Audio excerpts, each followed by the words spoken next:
Kami sungguh bersyukur ya Tuhan, kalau kami hadir pada pagi hari ini dalam ibadah ini, kami yakin sepenuhnya itu karena kemurahan Tuhan buat kami. Bukan karena kami mampu dan kami bisa, tapi Tuhan dengan kuat kuasa roh Tuhan memanggil kami supaya kami datang untuk beribadah dan menyembah Tuhan. Supaya kami dapat bersekutu dengan saudara-saudara seiman kami. Terima kasih ya Tuhan. Bahkan Engkau menganugerahkan firman untuk kami boleh sama-sama mendengarnya, mentaatinya dalam hidup kami. Baik hamba-Mu yang dipercaya untuk menguraikan maupun setiap jemaat Tuhan, kami mau sama-sama menyambut firman-Mu dengan penuh syukur dan hati yang mau taat untuk melakukannya. Terpuji nama Bapa, Tuhan Yesus dan Roh Kudus yang setia memelihara, menjaga hidup kami. Haleluya. Amin. Bapak Ibu Saudara yang terkasih, pada pagi hari ini kita akan bersama-sama merenungkan satu tema, yaitu bukan yang terkuat tetapi yang paling bergantung. Bukan yang terkuat tetapi yang paling bergantung. Kita akan belajar dari kitab Sakaria pasal yang keempat, ayat yang ke-6 sampai 10.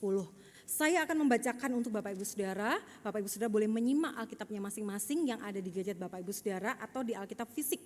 Kalau Bapak Ibu Saudara nggak bawa gadget, nggak bawa Alkitab secara fisik, kemungkinan di meja-meja itu, di depan bangku-bangku itu ada Alkitab-Alkitab yang diletakkan ya Bapak Ibu Saudara ya. Bapak Ibu Saudara boleh membukanya.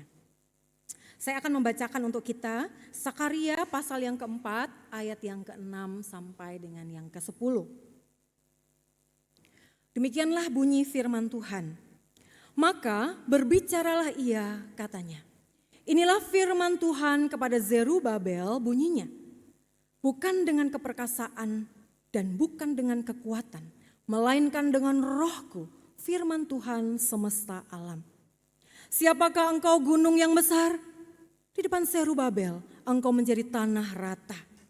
Ia akan mengangkat batu utama, sedang orang bersorak. Bagus sekali batu itu. Kemudian datanglah firman Tuhan kepadaku demikian. Tangan Zerubabel telah meletakkan dasar rumah ini dan tangannya juga akan menyelesaikannya. Maka kamu akan mengetahui bahwa Tuhan semesta alam yang mengutus aku kepadamu. Sebab siapa yang memandang hina hari peristiwa-peristiwa yang kecil, mereka akan bersukaria melihat batu pilihan di tangan Zerubabel. Yang 7 ini adalah nama Tuhan yang menjelajah seluruh bumi. Sedemikian jauh kita boleh membaca dan merenungkan firman Tuhan pada pagi hari ini.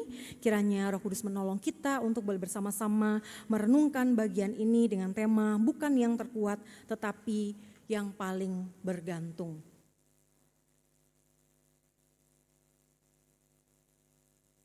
Saudara, kita itu terbiasa mengukur hidup dan mengukur hidup kita dari kekuatan atau kemampuan kita. Kalau kita merasa punya kekuatan, punya kemampuan entah itu secara finansial, secara intelektual, kita merasa bahwa kita bisa percaya diri. Aku bisa, aku mampu, aku pintar, aku hebat. Atau kalau kita punya pengalaman, kita juga merasa siap menghadapi tantangan. Wah, masalah itu sih aku sudah pernah mengalaminya. Aku punya pengalaman untuk mengatasi hal-hal yang semacam itu. Kita merasa siap untuk menghadapi tantangan karena punya pengalaman. Tetapi saudara, bagaimana kalau apa yang kita anggap sebagai kekuatan, yaitu kemampuan kita, pengetahuan kita, kekayaan kita, kepandaian kita, atau pengalaman-pengalaman kita itu justru menjadi penghalang buat Tuhan memakai kita. Bagaimana kalau kemampuan yang kita banggakan itu justru menjadi penghalang kita untuk dipakai oleh Tuhan? Seringkali saudara, kita tidak memahami ini. Kita merasa pandai, hebat, luar biasa. Sehingga gampang sekali kita juga mencela dan merendahkan orang lain. Tapi sadarkah kita, hal itu bisa membuat saya dan saudara tidak dipakai oleh Tuhan. Semua orang bisa melayani Tuhan, tetapi yang dimaksud dipakai adalah berkenan kepada Tuhan dan melakukan tepat seperti yang Tuhan mau. Saudara, apakah itu mudah? Saudara, itu tidak mudah. hanya setiap kita yang sungguh bergantung dan melekat kepada Tuhan dapat melakukannya. Karena itu saudara, firman Tuhan ini membawa setiap kita. Peristiwa ini adalah peristiwa di mana masa setelah pembuangan bangsa Israel ke Babel. Umat Allah kembali dari Babel ke Yerusalem. Dan mereka dipanggil untuk membangun kembali bait Allah.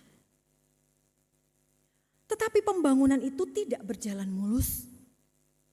Kalau di dalam kitab Esra, nanti Bapak Ibu Saudara boleh membacanya, kita tidak punya banyak waktu untuk membaca semuanya ya, kitab Esra. Di sana Bapak Ibu Saudara boleh menemukan ada tekanan dari luar, yaitu oposisi yang nyata dari orang-orang di sekitar mereka yang melemahkan mereka ketika mereka membangun bait Allah. Kemudian kalau kita membaca di dalam kitab Hagai, di sana kita juga akan menemukan ada masalah di dalam diri bangsa Israel sendiri, yaitu hati yang menjadi apatis dan kehilangan fokus untuk mengerjakan pembangunan bait Allah. Jadi saudara, gunung yang besar di dalam teks bacaan kita hari ini yang disampaikan tadi yang saya bacakan, itu bukan sekedar satu kiasan yang umum. Tetapi itu menunjukkan pada hambatan yang konkret dari sisi politik, sisi sosial dan sisi rohani sekaligus yang ada di tengah-tengah bangsa Israel. Yang membuat mereka merasa lemah, tidak sanggup dan tidak melanjutkan pembangunan bait Allah. Tetapi dalam situasi seperti itulah melalui penglihatan kepada Nabi Zakaria, Tuhan berbicara. Tuhan berkata, bukan dengan keperkasaan dan bukan dengan kekuatan, melainkan dengan rohku. Tuhan tidak berkata, kalian itu umatku, kalian itu kurang kuat. Tuhan gak berkata seperti itu kepada mereka, saudara. Tetapi secara tidak langsung Tuhan ingin berkata, cara pikir kalian yang salah. Tuhan mau memahami, Tuhan mau mereka memahami bahwa yang pertama saudara, Allah menggenapi dengan rohnya. Saudara, saya minta maaf sebelumnya di PowerPoint itu Allah menggenapi double E. Ini sudah saya ganti karena saya pakai notebook LM. Saya coba koreksi hampir 5 kali, tapi tetap aja nggak mau diganti gitu ya. Saya sudah coba ketik ulang dan sebagainya, tapi saya percaya ini tidak mengganggu kita. Tapi kita tahu bahwa ini adalah Allah menggenapi dengan rohnya. Saudara, Allah mau bangsa Israel memahami dengan betul bahwa Ia yang memberikan perintah untuk membangun kembali bait Allah, Ia pasti akan menyelesaikannya. Dan penggenapan akan apa yang dinyatakan Allah itu adalah dengan kekuatan rohnya sendiri. Pusat dari teks ini bukan manusia, bukan bangsa Israel, tetapi tindakan Allah melalui rohnya, melalui hikmatnya. Saudara, di sana dikatakan bukan dengan keperkasaan dan bukan dengan kekuatan, melainkan dengan rohku. Gunung besar itu nyata, saudara. Tetapi Tuhan berkata, di dalam bagian yang kita baca, gunung itu akan menjadi tanah yang rata. Gunung yang besar itu akan menjadi tanah rata. Bukan, Tuhan gak berkata akan dicoba untuk diratakan. Coba kalian ratakan. Atau Tuhan gak berkata akan coba aku ratakan. Tetapi Tuhan mengatakan bahwa tanah itu akan rata. Ada satu kepastian, bahwa gunung itu akan menjadi tanah yang rata. Saudara, ini adalah bahasa kepastian ilahi. Ini adalah bahasa kepastian ilahi. Saudara, rohku di sini bukan sekedar Allah itu membantu bangsa Israel dengan kekuatan rohnya gitu ya. Seperti kekuatan supranatural. Kalau mungkin Bapak Ibu Saudara ingat tentang pembangunan candi di Jawa Tengah, itu kan ada roh-roh yang lain gitu ya membantu sehingga pembangunan candinya bisa terlaksana dalam 1 malam gitu ya saudara ya. Bukan seperti itu saudara. Tetapi ini menunjuk pada kehadiran Allah yang aktif dalam kehidupan umatnya. Dia menggerakkan umatnya, dia menopang umatnya. untuk dapat menggenapi apa yang menjadi kehendak-Nya. Dalam perjanjian lama, Roh Allah selalu terkait dengan penciptaan. Roh Allah selalu terkait dengan pembaruan. Dan Roh Allah selalu terkait dengan penggenapan firman-Nya. Artinya yang sedang terjadi di sini bukan sekedar proyek pembangunan bait Allah. Tetapi bagaimana Allah sendiri bekerja memakai umatnya. Bekerja di tengah-tengah umatnya dengan kekuatan yang ia limpah-limpahkan kepada umatnya. Saudara, ini sangatlah penting. Allah tidak bergantung pada kemampuan manusia. Tetapi Allah memilih bekerja melalui manusia. Allah tidak bergantung pada kemampuan manusia, tapi Allah memilih manusia sebagai rekan kerjanya, sebagai partner kerjanya oleh kuasa roh hikmat-Nya. Karena itu mengapa saudara, umat Israel harus bergantung sepenuhnya kepada Allah. Karena tanpa roh Tuhan, manusia itu bisa memulai pekerjaan atau pelayanan. Mereka bisa memulai pembangunan bait Allah. Mereka bisa melayani di dalam bait Allah, tetapi mereka tidak akan bisa menyelesaikannya sesuai dengan kehendak Allah. Kebergantungan ini bukan strategi, tetapi pengakuan secara teologi bahwa Allah adalah pelaku utama dalam pembangunan bait Allah. Bahwa Allah adalah pelaku utama di dalam pembangunan gerejanya. Apa aplikasinya buat kita, saudara? Kita perlu bertanya, mungkin saat ini kita sedang menghadapi satu gunung yang besar dalam kehidupan kita. Bukan hanya masalah kecil, tetapi mungkin adalah sesuatu yang sangat mustahil.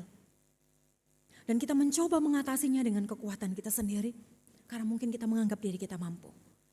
Tapi firman Tuhan berkata, bukan itu jalannya. Bukan dengan kemampuanmu, bukan dengan kebisaanmu, bukan dengan kepandaianmu berbicara, bukan dengan pengetahuanmu yang hebat dan luar biasa, bukan dengan gelarmu, bukan dengan kekayaanmu. Saudara, mungkin iman itu dimulai dengan satu pengakuan yang sederhana. Tatkala kita punya segalanya, kita dapat berkata kepada Tuhan, Tuhan, sejatinya aku gak bisa apa-apa. Apa yang aku miliki gak akan pernah berarti apa-apa untuk aku bisa hidup berkenan dan menggenapi apa yang menjadi kehendak-Mu dalam hidupku. Iman itu dimulai saat kita tahu betul kita tidak mampu melayani Tuhan, tidak mau melakukan apapun dalam kehidupan kita kecuali kita bergantung pada kekuatan, topangan, penyertaan dan perlindungan Tuhan dalam kehidupan kita.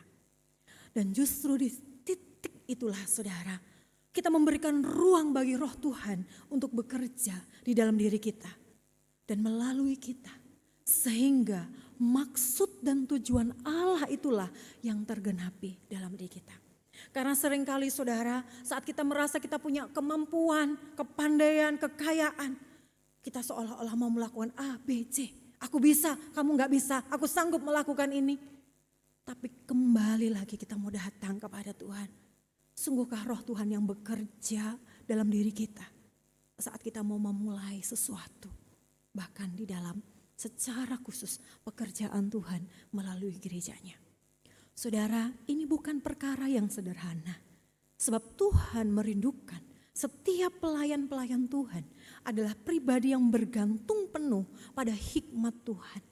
Bagaimana saya dan saudara dapat melakukan pelayanan seperti kehendak Tuhan, menggenapi rencana Tuhan bagi gereja ini kalau kita mengandalkan kekuatan kita. Apalagi kalau dengan kemampuan kita lalu mencela, menghina, merendahkan orang lain. Coba berdiam diri bersama dengan Tuhan. Maka di situ Allah akan memberikan hikmat kepada kita.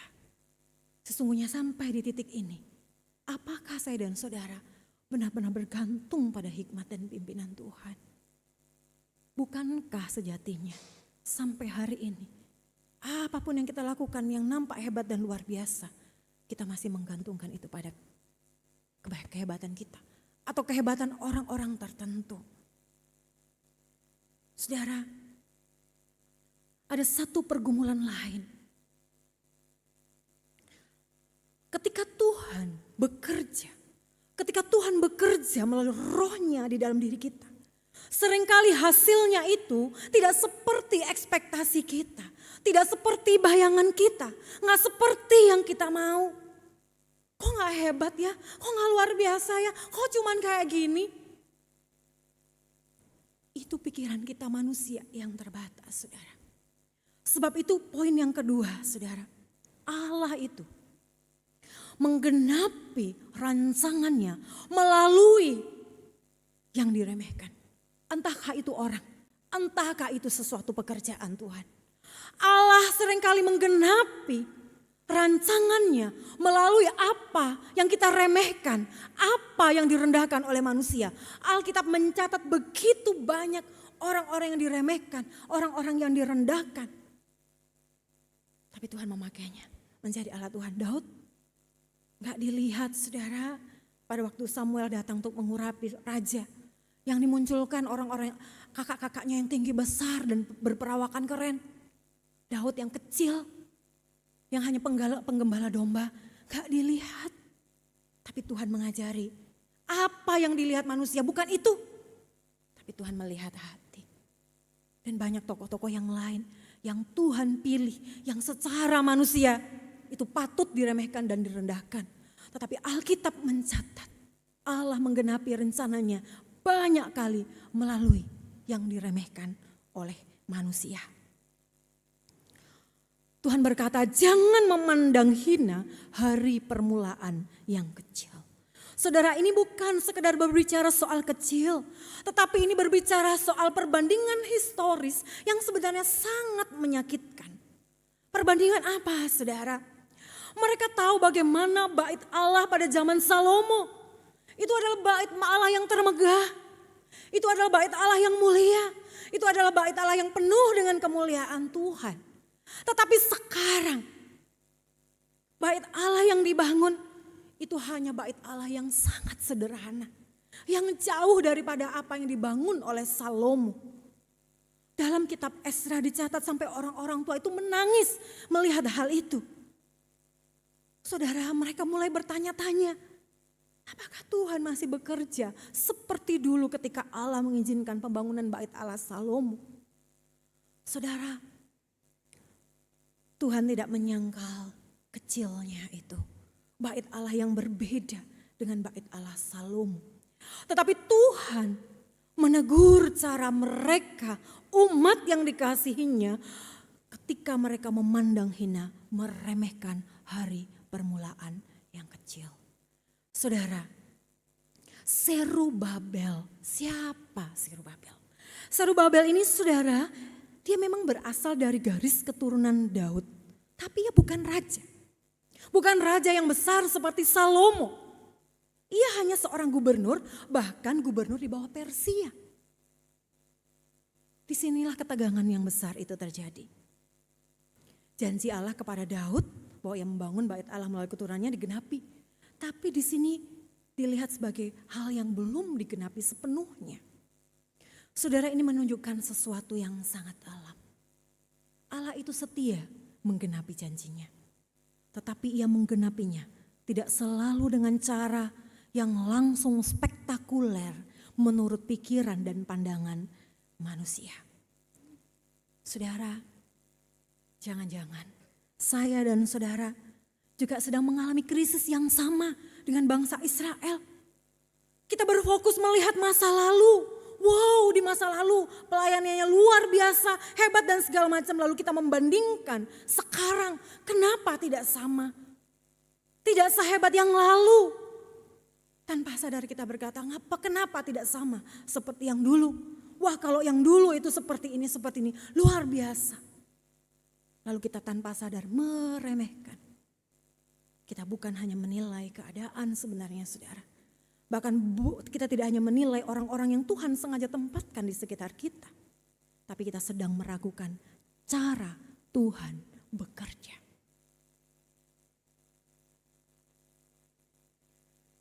Saudara, firman hari ini memanggil kita di dalam dua area. Saudara, firman Tuhan memanggil kita dalam dua area. Ya, yang pertama, dalam area hidup pribadi kita. Belajar bergantung. Bukan karena kita lemah saja harus bergantung kepada Tuhan. Oh karena aku lemah, aku gak mampu, aku gak kaya, aku gak pintar, aku gak punya gelar. Bukan hanya karena kita lemah. Tetapi justru dengan segala kemampuan dan kehebatan kita menyadari bahwa pelaku utamanya bukan kita, tapi pelaku utamanya adalah Allah. Sehingga kita menundukkan segala kehebatan dan kemampuan itu pada Roh Allah yang memimpin dan menyertai kita. Sebab itulah mengapa saya dan saudara perlu bergaul dengan Tuhan. Perlu bergaul dengan firman Tuhan setiap hari. Sebab disitulah Tuhan menuntun kita hari demi hari.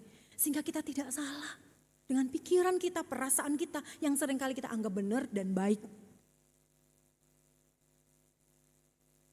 Saudara, mari kita datang kepada Tuhan. Bergantung bukan hanya karena ketika kita lemah. Tapi bahkan ketika kita merasa mampu memiliki segalanya. Kita sadar sepenuhnya pelaku utama dalam hidup kita adalah Allah. Saya dan saudara secara pribadi dipilih oleh Allah ada di tengah dunia ini sebagai jemaat GKM Saron, sebagai umat Allah. Dia punya rancangan untuk saudara. Tuhan punya rancangan melalui hidup saudara untuk pekerjaannya. Bagaimana saudara tahu? Saat saudara punya relasi dengan Tuhan yang sangat intim dan dekat. Hanya saat demikianlah saudara akan tahu betul dan dipimpin oleh Tuhan untuk menggenapi rencananya. Saudara, di sisi yang lain Tuhan memanggil kita hidup sebagai gerejanya. Mari kita belajar setia saudara. Bahkan ketika Tuhan memberikan kita kepercayaan pelayanan yang kecil. Yang mungkin tidak dilihat oleh orang lain. Yang mungkin hanya remeh. Mari kita melihat Tuhanlah pelaku utama. Dan kita ini apapun yang dipercayakan itu adalah sesuatu yang Tuhan anugerahkan kepada kita. Pelayanan yang kecil itu Tuhan akan pimpin untuk dapat menggenapi apa yang menjadi kehendak-Nya.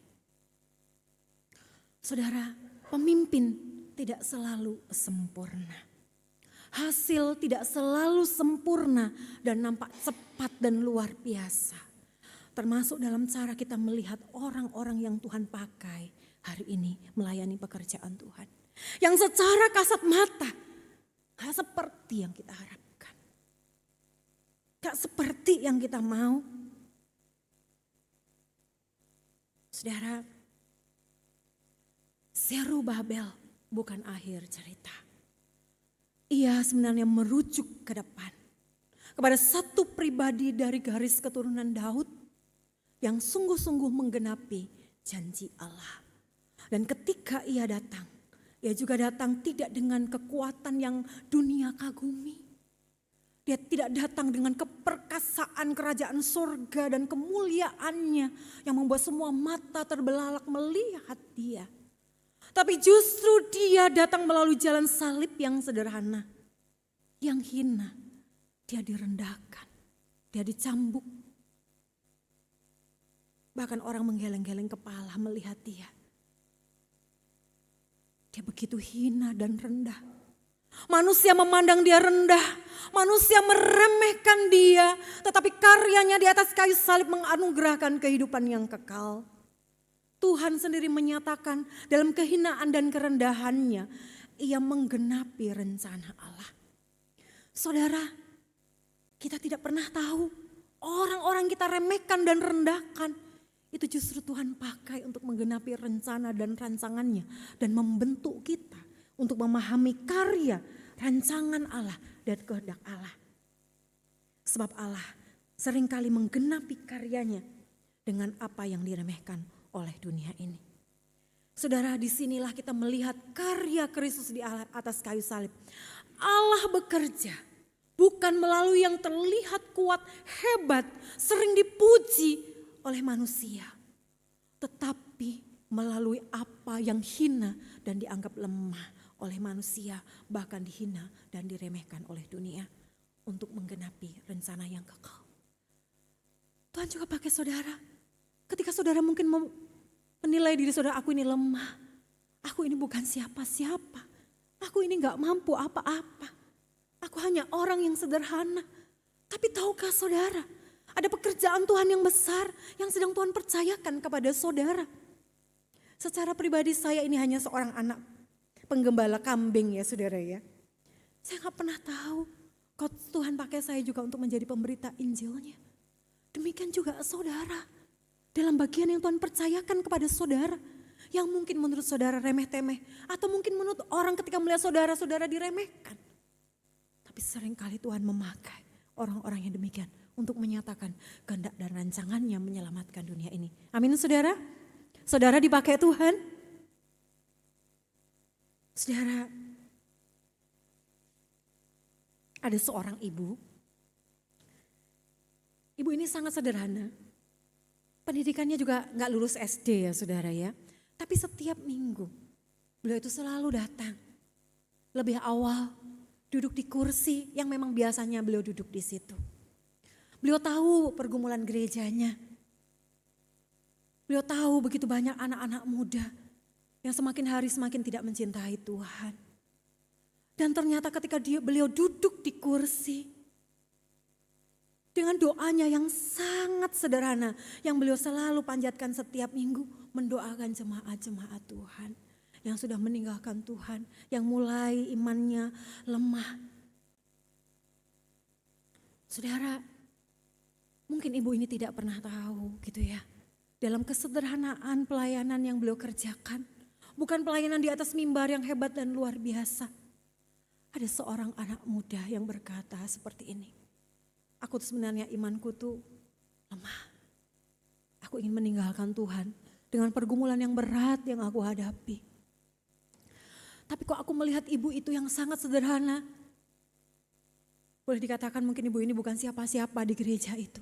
Tapi kok ibu itu tekun datang kepada Tuhan. Setiap minggu sebelum ibadah mulai selalu berdoa. Kok bisa ya? Orang yang hidupnya juga gak gampang, hidupnya penuh dengan penderitaan. Tapi kok bisa tetap datang kepada Tuhan dengan tekun. Itulah yang menggerakkan hatinya, yang meneguhkan imannya. Saudara, kita tidak pernah tahu dengan hal sederhana yang kita lakukan, itu memberkati orang-orang di sekitar kita. Saudara, ini adalah untuk pelayanan bersama kita di gereja ini. Dalam hal pelayanan sekecil, serendah, bahkan mungkin sehina apapun dalam pemandangan orang lain. Tapi itu tidak pernah hina dan rendah di mata Tuhan. Mari kita setia dan terus bergantung kepada Tuhan. Agar apa yang kita lakukan itu tepat seperti kehendak Tuhan. Karena dosa itu saudara meleset, gak sama persis dengan yang Tuhan mau. Dan itu tidak mudah, butuh kebergantungan penuh kepada Tuhan. Saya ingin memutarkan video untuk saudara, mohon kesediaan penginjil Nathan, boleh memutarkan video.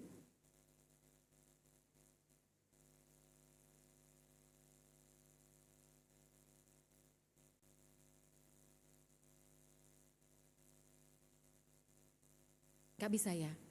Oh gak ada, oke baik. Bapak Ibu Saudara yang terkasih dalam Tuhan, ada satu kisah gitu ya tentang seorang wanita. Ibu ini di dalam usianya yang kurang lebih 30-an tahun begitu, tapi belum punya pekerjaan saudara. Beliau tuh sudah mengirimkan lamaran sampai bertumpuk-tumpuk lamarannya, tapi gak satu pun lamaran itu membuat beliau dipanggil untuk bisa mendapat satu pekerjaan. Saudara, dengan segala kemampuannya, dengan latar belakang pendidikannya, mungkin beliau boleh dikatakan secara manusia melihatnya bisalah diterima dalam satu perusahaan, tapi enggak diterima juga saudara ya. Sampai begitu lama saudara, tapi beliau selalu tiap hari datang kepada Tuhan. Tuhan, kalau mungkin secara manusia aku bertanya, kenapa sih Tuhan? Kok sampai hari ini aku mengalami hal yang seperti ini? Kalau secara manusia, aku menggantungkan pada diriku sendiri, ternyata aku gak mampu. Aku serahkan semuanya kepada Tuhan. Berikutnya beliau juga tetap mengirim lamaran saudara. Kepada perusahaan-perusahaan, kepada lembaga-lembaga negara. Pada suatu kali saudara, ya karena usianya sudah cukup ya saudara ya, beliau belum punya pekerjaan, biasanya diapakan saudara? Ya diremehkan, kok masih belum punya pekerjaan, harusnya udah usia segini, usia produktif udah punya pekerjaan. Kenapa kok dia gak punya pekerjaan gitu ya saudara ya. Tapi pada suatu kali saudara, ada satu surat yang sampai ke tempat beliau. Dan saudara tahu, surat itu adalah panggilan dari sebuah lembaga negara, di mana beliau juga mengirimkan lamaran ke sana. Saudara tahu, beliau bukan hanya diterima untuk bekerja di satu lembaga negara itu. Tapi saudara, beliau mendapatkan satu posisi yang mungkin banyak orang menginginkan posisi itu.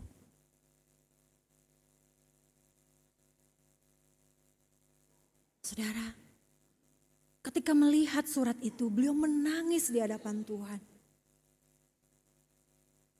Dan beliau berkata, Tuhan, sungguh aku melihat ketika aku bergantung penuh pada kehendak Tuhan, pada rencana Tuhan, aku melihat karya Tuhan yang luar biasa.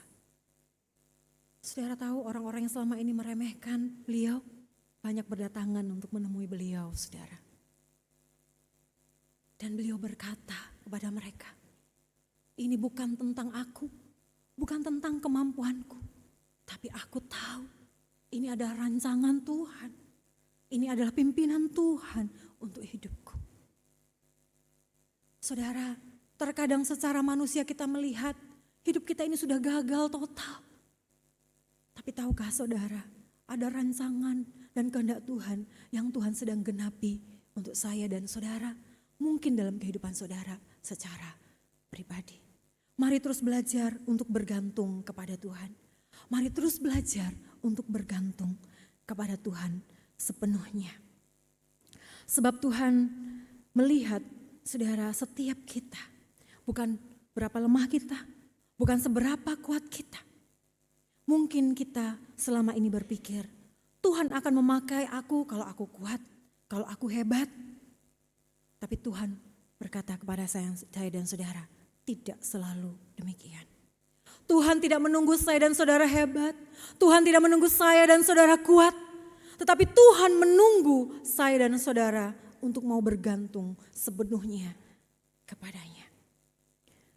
Karena pada akhirnya saudara, bukan yang terkuat, bukan yang terhebat, bukan yang terpinter, bukan yang paling dapat banyak pujian yang dipakai oleh Tuhan. Kita bisa melayani, tapi kita belum tentu berkenan kepada Tuhan dan menggenapi rancangannya. Tetapi orang yang bergantung sepenuhnya kepada Tuhan, Tuhan memakai sekalipun dunia seringkali meremehkan, menghina dan mencela. Setiap kita yang bergantung kepada Tuhan sepenuhnya, percayalah di situ Roh Tuhan, pelaku utama yang bekerja menggenapi rancangannya lewat hidup saya dan saudara. Amin. Tuhan menolong kita, mari kita berdoa. Terima kasih Bapak, kami mengucap syukur untuk pagi hari ini. Tolong kami ya Bapak, agar kami tidak melihat siapa diri kami. Entahkah kami lemah, entah kami punya kekuatan, kehebatan, atau punya pengalaman. Tapi kami hanya memandang terus kepada Tuhan, yang terus beranugerah dalam hidup kami. Yang berkenan untuk memakai kami. Seberapa hina dan rendahnya pun kami di mata orang lain. Tapi kami percaya ketika kami sungguh-sungguh bergantung sepenuhnya kepada Tuhan. Di dalam anugerah dan kekuatan roh hikmat Tuhan sendiri. Kami akan dipakai oleh Tuhan. Untuk menggenapi apa yang menjadi rancangan dan kehendak Tuhan. Pimpin kami secara pribadi. Pimpin kami dalam karya bersama di gereja Tuhan di tempat ini. Segala pujian, hormat, kemuliaan kami kembalikan kepadamu. Dan biarlah Roh-Mu sendiri terus menuntun setiap jemaat Tuhan. Tiap nama demi nama yang hadir pada pagi hari ini. Kami adalah hamba yang mau bergantung sepenuhnya kepada Tuhan. Terpuji nama Bapa, Tuhan Yesus dan Roh Kudus. Haleluya. Amin. Puji nama Tuhan, Tuhan memberkati kita. Saya kembalikan kepada hambanya Ibu Penatuali.